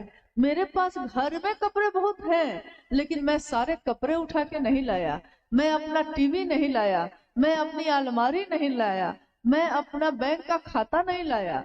मुझको इतना पता है कि 2 दिन की यात्रा है, तो 2 जोड़ी कपड़े लेकर आया हूँ कि काम चल जाएगा। लेकिन इस देश में, इस धरती पे कितने दिन रहना है हमको, आपको? इसके बारे में भी कभी सोचिए, इसके बारे में कभी सोचा है? क्योंकि कोई रिश्ता ऐसा नहीं है जिसको आप सब कुछ दे दीजिए तब भी वो आपसे खुश हो जाएगा, ऐसा नहीं होगा। 10 दिन आपने किसी के लिए कुछ किया, खूब खुश होगा, 1 दिन नहीं करके देख लीजिए, सारी खुशी खत्म। इसलिए अपनों की चिंता तो करिए, लेकिन अपनी भी करिए, अपनी यात्रा की तलाश भी करिए। गुरु शिव है, रास्ता वो दिखा देते हैं कैसे जीना है। जैसे हर चीज के लिए हम ज्ञान लेते हैं, जीवन जीने की कला भी गुरु सिखाते हैं, जीवन को कैसे जिया जाता है। अरे मुरझा के चेहरे को नीचे करके जीना भी कोई जीना है? अरे जीना है, जीवन छोटा हो लेकिन उसमें रोशनी हो, उसमें चमक हो, उसमें आनंद हो। 100 साल का जीवन हो लेकिन रोज मर मर के जीते हैं, उससे बेहतर है कि 2 दिन का ही जीवन हो। देखा होगा आपने खेत में जब कोई लकड़ी गीली होती है, गीली लकड़ी अगर उसको जलाइए, भींगी हुई लकड़ी उसको जलाइए, लकड़ी बहुत बड़ी है, भींगी हुई है, तो उसको जलाइएगा तो देखिएगा कि धुआं निकल रहा है, थोड़ा थोड़ा जल रहा है, लेकिन पता नहीं कब तक जलता रहेगा, रोशनी भी नहीं दे रहा है, आग की धाह भी नहीं मिल रही है, जल भी रहा है, जल के भी नहीं जल रहा है। तो गीली लकड़ी सा जीना भी कोई जीना है? अरे जीना है तो जल फूसों सा। फूस मतलब, फूस जानते हैं ना आप, पुआल के तरह का जो होता है, उसको थोड़ा सा रखिए और उसमें आग लगाइए जरा, जलता है तुरंत, जलेगा तुरंत, बुझ भी जाता है, लेकिन क्षण भर में ही भू से अंबर तक उसकी रोशनी हो जाती है, इतना तेज जलता है। जीवन तो एक ही मिला है, इस जीवन को हम ऐसे जिए, ऐसे जिए कि किसी से बात कर लें तो वो महादेव को न भूले। हमको याद भी रखेगा तो क्या फायदा होगा, लेकिन महादेव को याद रखेगा तो उसको जीने की कला आ जाएगी। महादेव कैसे रहते हैं? न्यूनतम व्यवस्था में। उनकी तस्वीरों में हम देखते हैं चट्टानों पे बैठे हैं, दिगंबर बने हुए हैं, बाघ का चर्म लपेटे हुए महादेव परम शांति की प्रतिमूर्ति है। महादेव न्यूनतम व्यवस्था में भी सुखी रहा जा सकता है, ये सिखाते हैं अपने आचरण से। गुरु आचार्येंद्र भी होते हैं। गुरु अपने आचरण से, अपने जीवन से सिखाते हैं। जब हमारे जीवन में कोई आपदा आई, उस समय थोड़ी समय के लिए हमारा मन समझा इस बात को। जब कोरोना आया था, ज्यादा पुरानी बात तो नहीं है ना, कोरोना जब आया था तो हम लोग अपने अपने घरों में बंद हो गए थे कि नहीं? और घर में उस समय क्या था? जो चावल, जो दाल, जो सब्जी थी, मार भात खाकर भी गुजारा कर लिया, खुशी खुशी किया और सोचते रहे कि जीवित बच जाए, बस जीवन बच जाए। वही कपड़ा साल भर पहन लिए हम लोग, जो हर कुछ दिन के बाद कपड़ा खरीदने कोई न कोई जाता है, लेकिन उस समय उतने ही कपड़े में साल भर का जीवन जी लिया, उतने ही अनाज में साल भर भोजन कर लिया, और उतने ही बड़े घर में सारे घर के सदस्य, अगर रोटी नमक भी मिल गई तो खुशी खुशी महादेव को धन्यवाद दिया कि महादेव आपकी दया से हम जीवित हैं और आपकी दया से ये रोटी कम से कम मिल रही है। देखिए, जब मौत की तलवार टंगी हो सामने और जीवन की रक्षा का प्रश्न आता है, तो उस समय महादेव की दया के सिवा और कुछ भी याद नहीं आता और कोई दूसरी चीजें काम नहीं आती। तो न्यूनतम यानी हमको आता है, कम से कम में भी सुखी रहा जा सकता है, मन आनंदित होता है, मन सुखी होता है। शिव को अपना बनाकर हमारा जीवन शिवमय हो, आनंदित हो, यही चाहा है साहब हरिनानंद जी ने। और यही कहा भी कि मैं नहीं जानता कि शिव के बिना आपकी दशा और दिशा कैसी होगी। मैं नहीं जानता कि शिव के बिना इस दुनिया की दशा और दिशा कैसी होगी, लेकिन ये मैं जानता हूँ कि शिव के साथ ये मानवता सबल होगी, सुवासित होगी, सुदृढ़ होगी, ये मैं जानता हूँ। तो महादेव के साथ हम चले, अपनी चिंता भी करें, इसकी कोशिश करनी है। कोशिश नहीं, तय करिए कि सबकी चिंता करेंगे लेकिन अपनी भी करेंगे, सबको खुश करेंगे लेकिन खुद को भी खुश करेंगे, सबके लिए सोचेंगे, खुद के लिए भी सोचेंगे। ये तो आपके हमारे हाथ में ही है। जी, चतरा ब्लॉक सोनभद्र से भाई अर्जुन जी की जिज्ञासा है, समष्टि से सिमटा हुआ व्यक्ति मूल मानवीय गुणों से भी वंचित हो जाता है। ये पंक्ति जो इन्होंने पढ़ी अभी, समष्टि से सिमटा हुआ व्यक्ति भी मूल मानवीय गुणों से वंचित हो जाता है। समष्टि मतलब आप लोग भी कुछ बताइए, सब कुछ तो हम ही नहीं बताएंगे। समष्टि मतलब दुनिया, समष्टि मतलब ये जगत, ये दुनिया। व्यष्टि मतलब व्यक्ति, जैसे हम हैं, हम व्यष्टि और ये पूरी दुनिया समष्टि। समष्टि से सिमटा हुआ आदमी यानी दुनिया से, समाज से कटा हुआ आदमी। आपने देखा होगा हमारे आपके बीच कुछ लोग ऐसे होते हैं जो बहुत ज्यादा सामाजिक चीजों में आगे नहीं आएंगे, अब अलग एक घर में चुपचाप बंद करके रहेंगे। अभी होली आने वाली है ना, बहुत लोग होली में रंग खेलने भी बाहर नहीं आएंगे, दरवाजा अंदर से बंद कर लेंगे। ऐसे तो रोज चाय पीते हैं बैठ के, लेकिन रंग वाले दिन अंदर से दरवाजा बंद कर लेंगे और लाख आप बाहर से आवाज दीजिए, दरवाजा नहीं खोलेंगे। यानी समष्टि से, समाज से कटा हुआ आदमी, समाज से जब कट जाता है कोई, तो मूल मानवीय गुण यानी एक इंसान का गुण क्या होता है? सहानुभूति, प्रेम, दया, करुणा, एक दूसरे के दुख में दुखी होना, एक दूसरे के सुख में सुखी होना। मूल मानवीय गुण तो यही है इंसान का। नफरत करना, झगड़ा करना, ये आदमी का मानवीय गुण नहीं है। ये तो राक्षसी गुण है, लेकिन मानवीय गुण यही है। और अगर कोई समाज से कट जाता है तो जब किसी से मतलब ही वो नहीं रखता, तो बगल वाला आदमी बीमार होकर मौत हो गई उसको, लेकिन उसके बगल वाले को पता भी नहीं चला, क्योंकि उसने कभी वास्ता नहीं रखा। यहाँ तक कि उसके घर में बेटी की शादी है, आप देखिएगा कि हमारे गांव में जब बेटी की शादी होती थी, अब पता नहीं क्या स्थिति है, बचपन में जो हम देखे तो देखे कि बेटी की शादी एक आदमी की बेटी की शादी है, लेकिन लगता था कि पूरे गांव के लोगों की बेटी की शादी है। हर गांव से चरपाई या हर गांव से सामान आ जाता था एक घर में।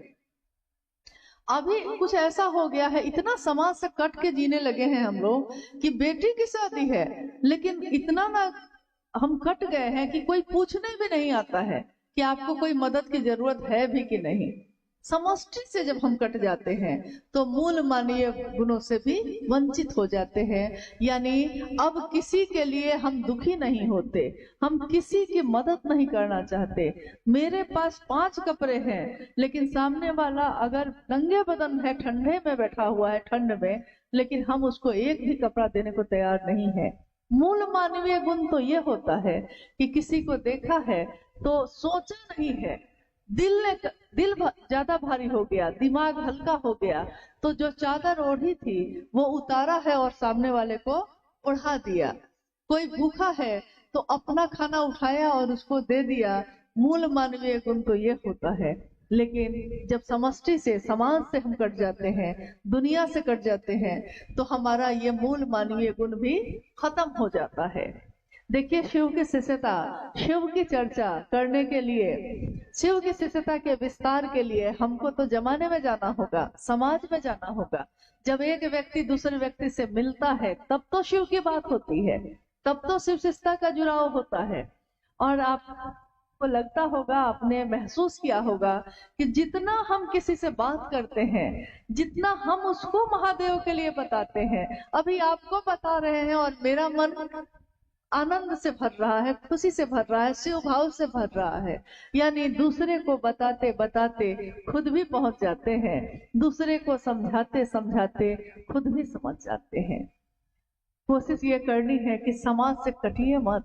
ये दुनिया महादेव की है, भोग है, भोगने के लिए तो भोगिए, लेकिन भुक्त मत हो जाइए। महादेव ने ये दुनिया बनाई है किसके लिए? हम सबके लिए। ये जीवन दिया है किस लिए? कि इस जीवन को हम जिए। जो भी चीजें हैं भोगने के लिए, कभी सामने नहीं कहा भोग को छोड़ दो। शिव का शिष्य भोग को भोगता है और छोड़ देता है, उसको मन से पकड़ता नहीं। जैसे कोई सरकारी जगह पे आप जाइए तो उसका उपयोग आप करते हैं, उस सारी चीजों का उपयोग करते हैं। सरकारी गाड़ी बहुत लोगों के पास होती है, जो पदाधिकारी हैं, जो नौकरी में हैं, सरकारी गाड़ी मिली है, सरकारी गाड़ी से रोज जाते हैं वो, लेकिन सरकारी गाड़ी खराब हो जाए तो उनका मन दुखी नहीं होता, क्योंकि सरकारी गाड़ी है, भोगा है, भुक्त नहीं हुए हैं, भोगा है, खराब होगा तो सरकार बनाएगी। इसी तरह हम अपने जीवन में बहुत सारी चीजों का उपयोग करते हैं। भोगा है, भोग से निवृत्ति से, प्रवृत्ति से निवृत्ति की विधा है शिव की शिष्यता। भोगा है, भुक्त नहीं हुए हैं। भोजन मिल गया तो खा लिए, कपड़ा बढ़िया मिल गया पहन लिए, गहना मिल गया पहन लिए, नहीं मिला तो परवाह भी नहीं है। कोई सम्मान कर दिया तो बहुत अच्छी बात है, कोई अपमान कर दिया तो परवाह भी नहीं है। नहीं, कोई पानी के लिए पूछ दिया तो बहुत अच्छा, नहीं पूछा है तो उम्मीद भी नहीं है। यानी भोग को भोगा है, भुक्त नहीं हुए हैं। तो मूल मानवीय गुण बचा रहे, इसके लिए दुनिया में ना महादेव की बात करनी है तो दुनिया के लोगों से तो बात करनी होगी, उनसे अपनापन बढ़ाना होगा। जब अपने होंगे तब तो आपकी बात सुनेंगे। अगली जिज्ञासा है, आप लोग बहुत देर से बैठे हैं, थोड़ी देर और बैठने में दिक्कत तो नहीं न है? मान लीजिए थोड़ी देर बाद तो आप भी जाइएगा, हम भी जाएंगे। न जाने ये मौसम, ये पल फिर कब आएगा, या शायद न भी आए। हम सोचते हैं कि मेरे पास बहुत समय है, लेकिन कोई नहीं जानता किसके पास कितना समय है। वो पल, वो समय जो महादेव की बात में गुजर जाए, वो समय सबसे सुंदर है। तो आइए थोड़ी सी जिज्ञासा और बची है, उस पर भी हम लोग बात कर लेते हैं। संगीता गुरु बहन है ग्राम मकरी से। वो जानना चाहती हैं कि शिव को अपना गुरु बना लिए हैं, परंतु सांसारिक दुनिया में रहने के लिए हमें संसार के शारीरिक गुरु बनाना जरूरी होगा क्या, शादी विवाह के लिए या दान दक्षिणा के लिए इत्यादि। आपका प्रेम स्वीकार है।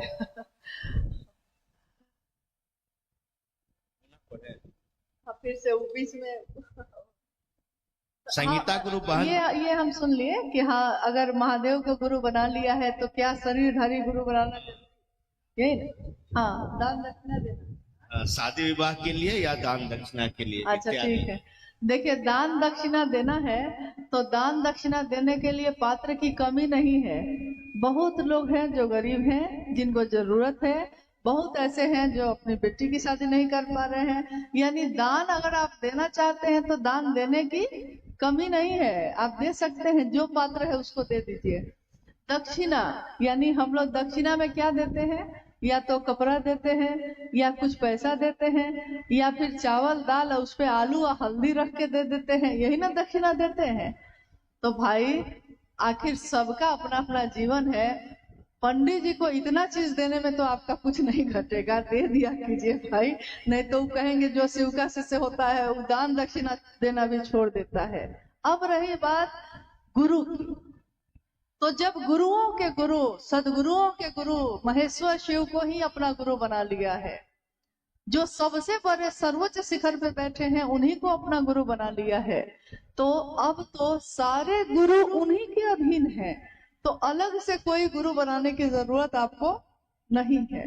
लेकिन सम्मान तो सबका करिएगा ना, परवाह तो सबकी करिएगा, किसी का अपमान तो नहीं करिएगा। शिव का शिष्य किसी का अपमान नहीं करता, सबका सम्मान करता है। और दान दक्षिणा तो हमारे घर की परंपरा है, दे दीजिए, क्या घटेगा भाई, उनका भी जीवन चलेगा। अगर है तो, नहीं है तो मत दीजिए।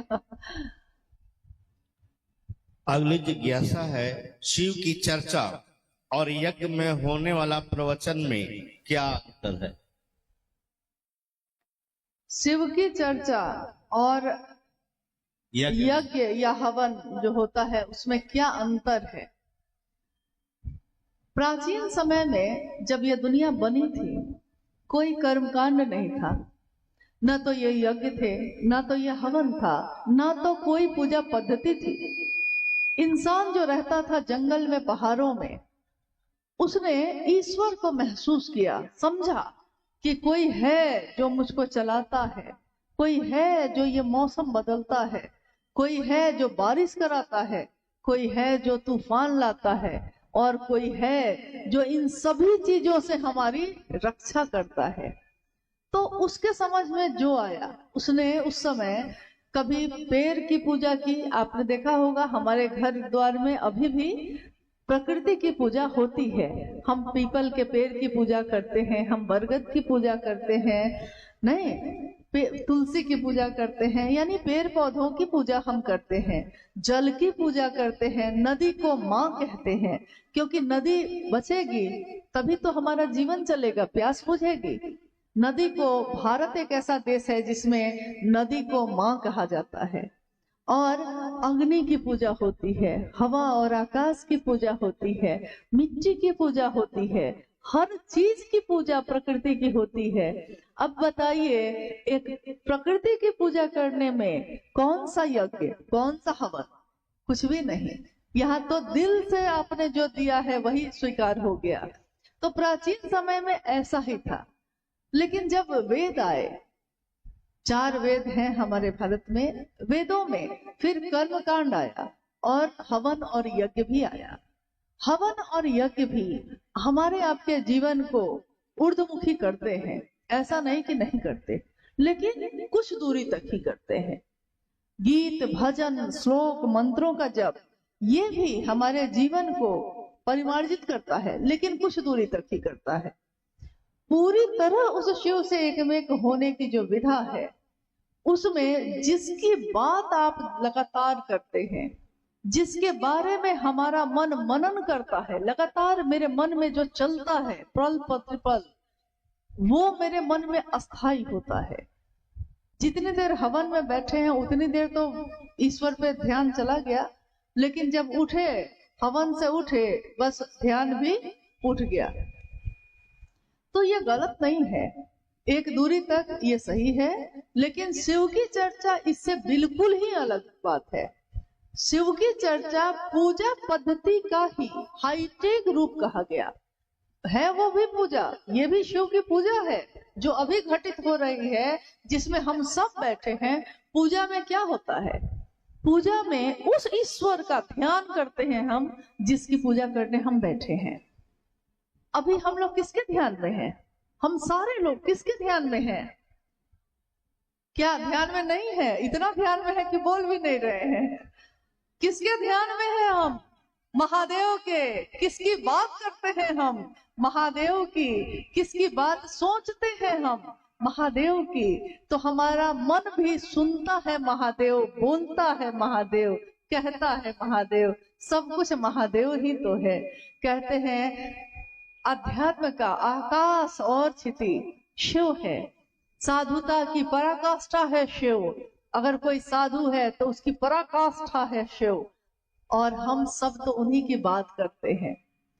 मंदिर में खड़े होके हम महादेव की स्तुति करते हैं, हम महादेव को कहते हैं, महादेव को ही कहते हैं, हे महादेव कर्पूर गौरम करुणावतारम संसार सारम भुजगेंद्र हारम सदा वसंतम हृदय रविंदे भवम भवानी सहितम नवामी। तुम महादेव क्या हो? कर्पूर की तरह गौर हो। तुम माँ भवानी के साथ मेरे हृदय में बस जाओ। हम महादेव की मूर्ति के पास खड़े होके यही तो कहते हैं।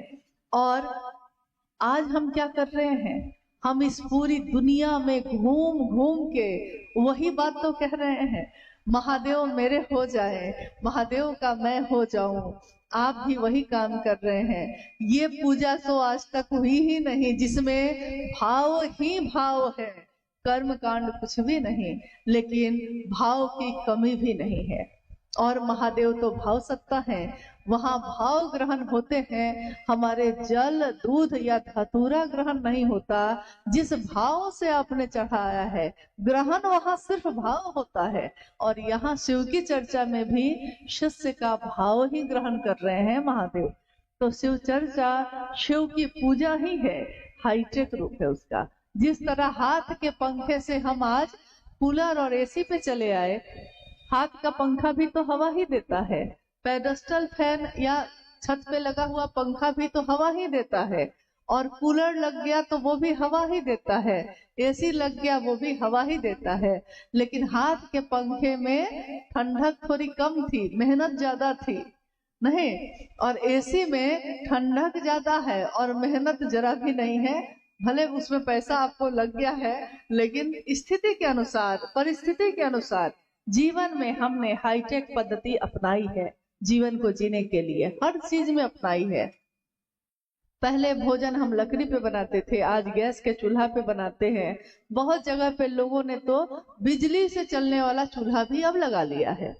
नहीं, बहुत जगह हम लोग पानी तो हमेशा चापाकल से पीते थे, कुआं से पीते थे, तालाब से, नदी से पीते थे।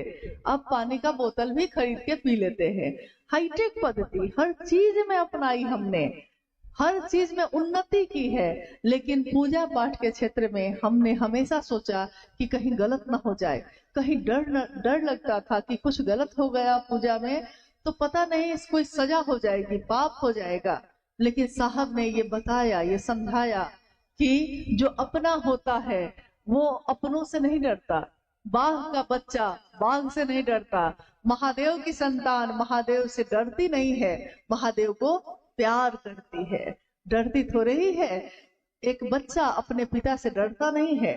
कभी कभी तो देखिएगा कि वो बच्चा अपने पिता की गोद में चढ़ गया है, कीचड़ लगा दिया है पूरा, नहीं, कभी कभी गीला कर दिया है, पूरा कपड़ा फाड़ दिया है खींच के उसने, तब भी पिता प्रेम से उसको बोलता है छोड़ो, प्रेम से, डांटता नहीं, मारता नहीं।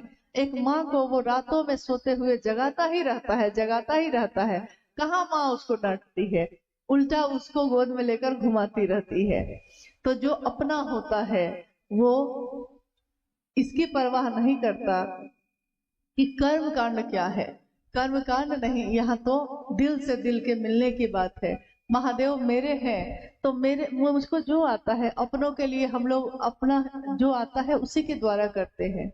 जैसे आपने देखा होगा कि आपके हमारे घर में भोजन बनता है, जैसा भोजन आपको आता है बनाने आप अपने परिवार के लिए वैसा ही तो बनाती हैं। हर आदमी को सुंदर भोजन बनाने नहीं आता, बहुत लोगों को आता है, बहुत लोगों को नहीं आता है। जैसे हमको भी बहुत अच्छा खाना बनाने नहीं आता, कोई आदमी सर्वगुण संपन्न नहीं होता, लेकिन जो सुंदर खाना बनाती हैं हम उन लोगों का बहुत सम्मान करते हैं। हम बोलते हैं कि ये सबसे भारी काम है जो आप करते हैं, क्योंकि सुबह से रात तक आपको सोचना पड़ता है, यही सोचते रहते हैं आप क्या बनाए क्या खिलाए। बहुत भारी काम है, ये मामूली काम नहीं है। जो काम प्रतिदिन होता है वो मामूली काम नहीं होता है। लेकिन जैसा आपको आता है अपनों के लिए आप वैसा ही बनाते हैं। जैसा आपको आता है अपने बच्चे को बैठाते हैं पढ़ाने वैसा ही पढ़ाते हैं। साहब ने इतना ही कहा, महादेव आपका है, उस महादेव को जैसा आपको आता है वैसे ही दया मांगिए, वैसे ही प्रणाम करिए, और जितना भर बोल पाइए, जितना भर सुन पाइए, महादेव की चर्चा में जाइए भी और करिए भी और सुनिए भी, उतना भर जितना आपका सामर्थ है।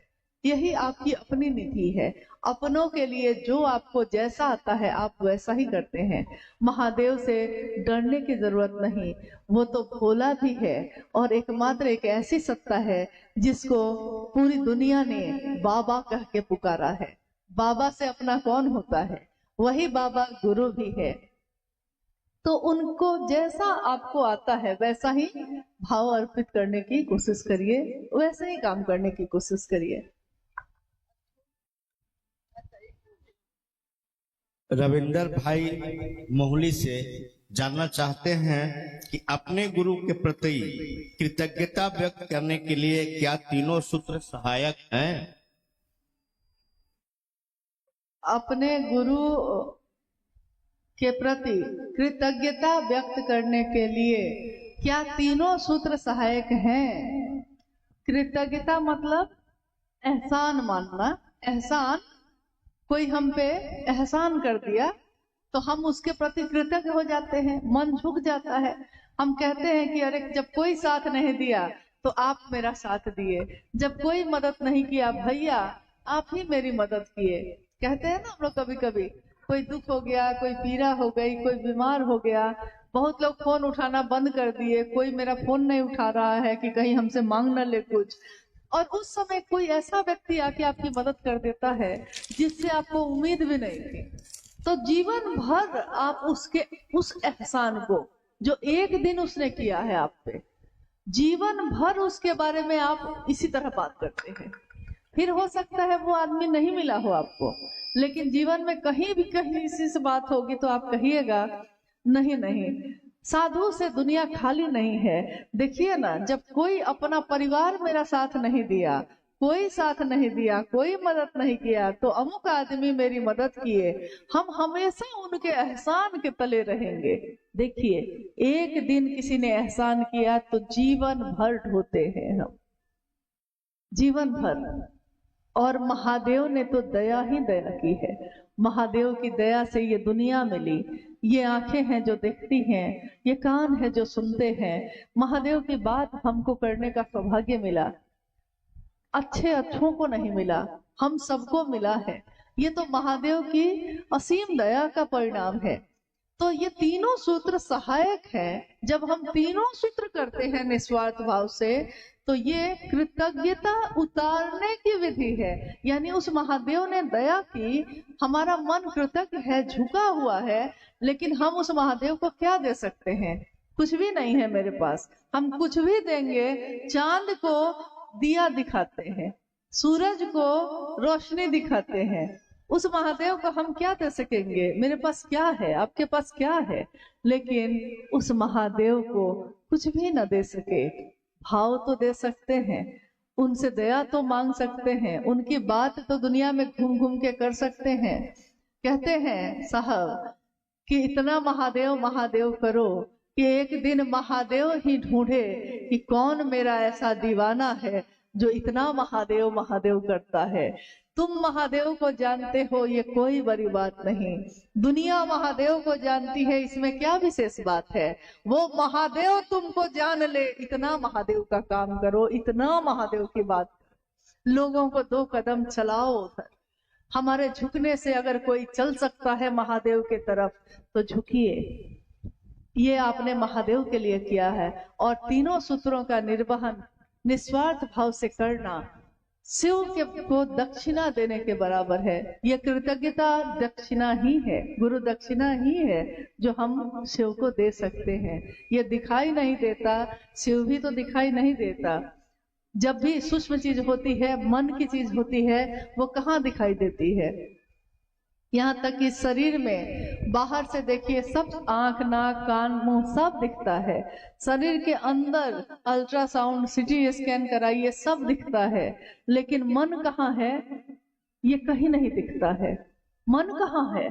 जिस मन से हम संचालित होते हैं, जिस मन से हमारा जीवन चलता है। मन दुखी है, मन सुखी है, मन को ये अच्छा नहीं लगता, मन को ये अच्छा लगता है।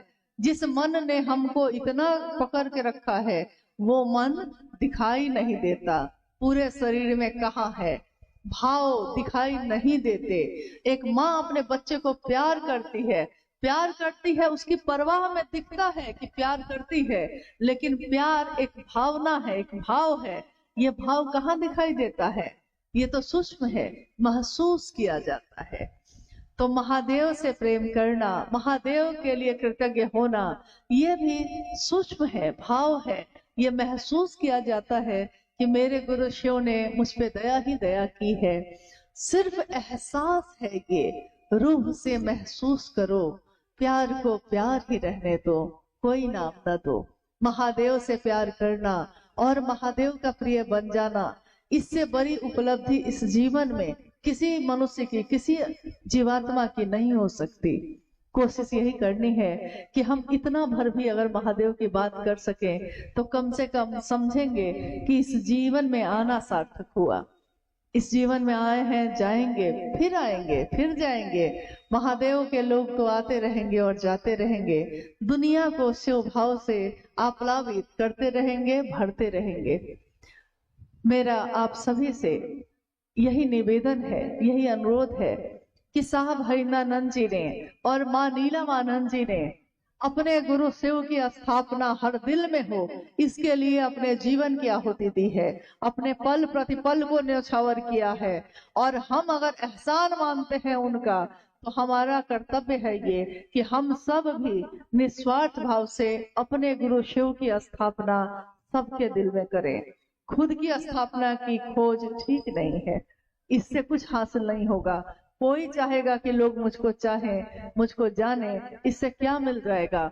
जिस दिन महादेव आपको जाने, महादेव आपको चाहे, इससे सब कुछ मिल सकता है।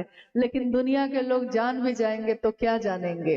यहाँ तो बड़े बड़े लोग आए और चले गए, और कज़ा ने 1000 सूरत बिगाड़ डाली बना बना कर। यहाँ बड़े बड़े लोग आए और गए, लेकिन महादेव अगर दिल में धड़क गए तो ये इस जीवन का सबसे सुंदर काम होगा। आप सबसे भी यही अनुरोध है, अपने साहब दीदी को याद करिए, अपने गुरु महादेव के लिए जितना भर हम सबसे हो सके करने की कोशिश करें। आप सभी के चरणों में मेरा प्रणाम।